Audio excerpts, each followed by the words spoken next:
Surfers are traditionally defensive about any activity in the vicinity of their favorite surfing breaks.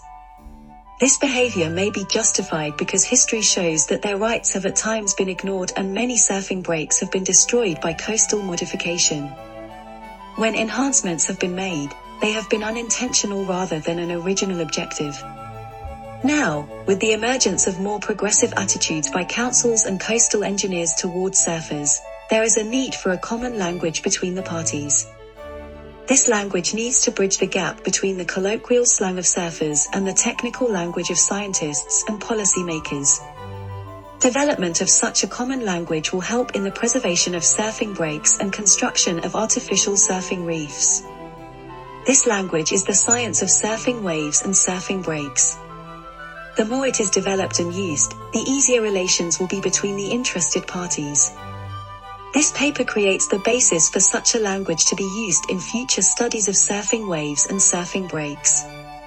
It compiles and summarizes the literature on the science of surfing waves and surfing breaks from numerous journal and conference papers, theses, dissertations, and technical reports.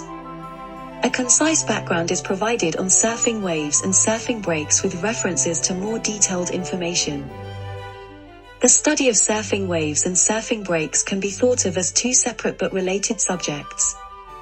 The study of surfing waves investigates the different characteristics of waves and how they relate to surfing rides and surfers. The study of surfing breaks examines how seafloor bathymetry transforms ordinary waves into surfing waves. The figure diagrammatically shows how surfing break bathymetry transforms ordinary waves into surfable waves. Characteristics of surfing waves.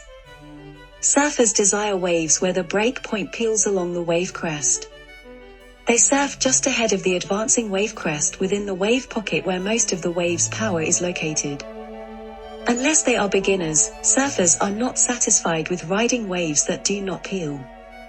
If the wave peels to the right from the surfer's perspective, the wave is said to be a right-hand wave, or a right-hander. If the wave peels to the left from the surfer's perspective, the wave is said to be a left-hand wave, or a left-hander. Together, the speed at which the wave peels and the breaker type determine the skill level required to surf a wave as well as the types of maneuvers that can be performed.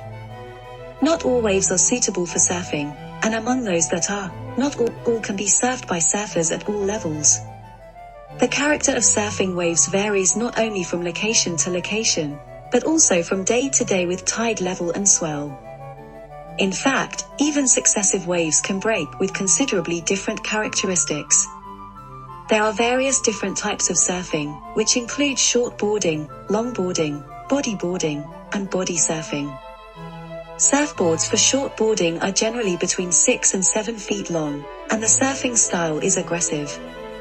Surfers who ride shortboards, or shortboarders, perform fast and powerful surfing maneuvers.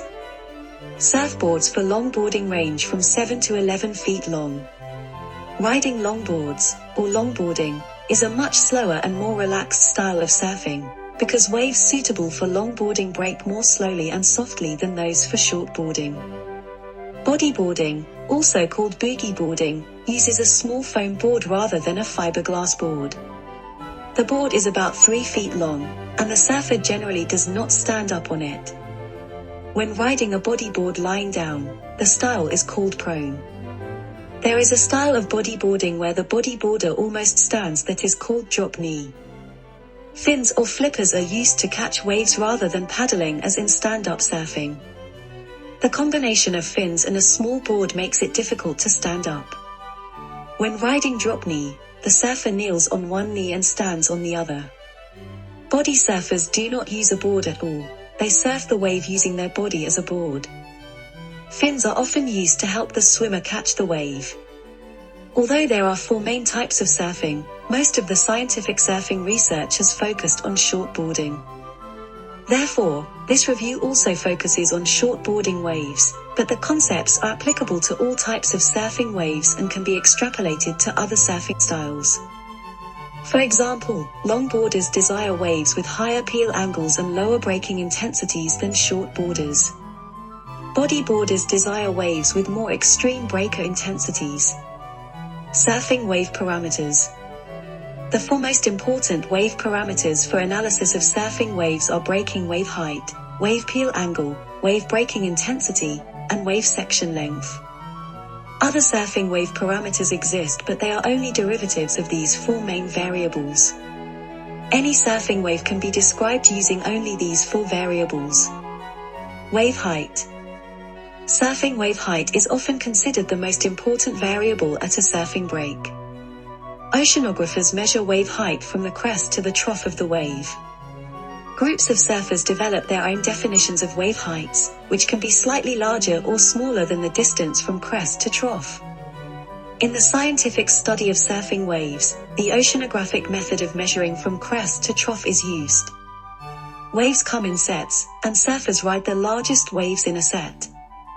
Wave peel angle. Peel angle is defined as the angle between the trail of the broken white water and the crest of the unbroken wave as it propagates shoreward.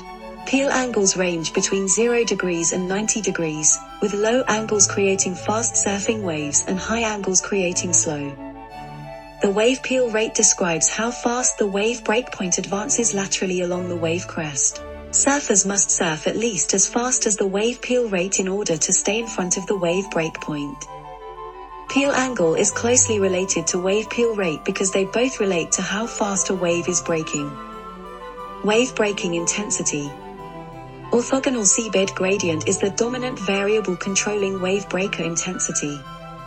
Waves will break either as spilling, plunging, surging, or collapsing breakers, depending on the orthogonal seabed gradient. Waves break on a continuum between these main types of breakers. Surfers generally prefer waves with steep or plunging faces. These waves provide greater power to propel surfers and the opportunity for more advanced surfers to experience barrel rides. Traditional methods of describing wave type, such as the Iribarren number, the surf scaling parameter, or the surf similarity parameter have not been found to be appropriate for surfing rides. These methods are used to describe all forms of wave breaking from spilling to collapsing and are too general for surfing waves. Wave section length. It is rare to find surfing waves peeling with a regular and consistent character. Peaks in wave crests from unorganized swells and wave focusing as well as from undulating bathymetry cause waves to break in sections. Waves breaking in sections create interesting and challenging surfing rides because surfers can perform different maneuvers on the various sections. However, the section must not be so long or fast that the surfer is trapped behind the wave pocket.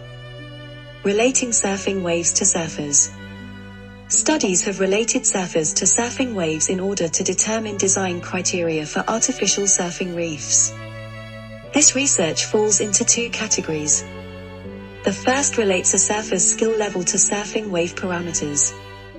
The second relates surfing maneuvers to surfing wave parameters. Surfer skill level. Different surfing waves suit different types of surfers, and surfers prefer to ride waves that match or challenge their abilities. The range of wave heights, peel angles, breaking intensities, and section lengths that a surfer can successfully negotiate depends on skill level. Different researchers made guidelines on surfers' levels. Surfing maneuvers. Surfing is a recreational activity and performing maneuvers is the goal of most surfers. The types of maneuvers a surfer performs are dependent on ability, style of surfing, and wave type. For any given wave type, most surfers will perform similar types of maneuvers. The first investigations into surfing maneuvers were undertaken by Scarfe in 2002 that he found three types of maneuvers: functional, expressive, and transitional. Functional maneuvers are required for anyone to surf. Analysis of peel angles during certain maneuvers by Scarfe yielded design criteria to incorporate maneuver type into wave sections of artificial surfing reef. These maneuvers represent the division in peel angles where a maneuver can be performed. For example, although the word cutback is used here, in the analysis it is just as likely that a surfer will perform a roundhouse for the given wave scenario. When surfing through a speed section, a surfer can speed weave, perform a floater or foam bounce, or experience a barrel ride if the breaker intensity is high enough. Configuration of wave sections. Variation in any of the for surfing wave parameters creates a new section. Different maneuvers can be performed depending on the configuration of wave sections. Figure 6 illustrates how section length, peel angle, and breaker intensity can affect maneuver type. Surfers are likely to perform the maneuvers shown in the figure 6 for the corresponding wave sections. Incorporating interesting and varying sections into artificial surfing reefs will challenge surfers and keep rides interesting. Maneuver type for a section is also dependent on the previous section. For example, a surfer riding a section with a low peel angle will be traveling fast to keep up with the wave breakpoint. If the next section dramatically increases in peel angle, then the surfer will perform a move such as a cutback to lose speed and stay in the powerful pocket of the wave. Surfing reef, break components. Surfing reef or surfing break components were classified based on surveys and numerical modeling of world-class surfing breaks in New Zealand, Australia, Indonesia, Hawaii, California, and Brazil. Each component was distinguished by its shape and function. The identified components are ramp, platform, wedge, focus, ledge, ridge, and pinnacle. The favored orthogonal direction is the wave alignment that produces the best quality surfing waves over a reef component. Any deviation from the optimum alignment will cause an increase or decrease in ideal peel angle. This leads to waves breaking more quickly or slowly than desired for high-performance surfing.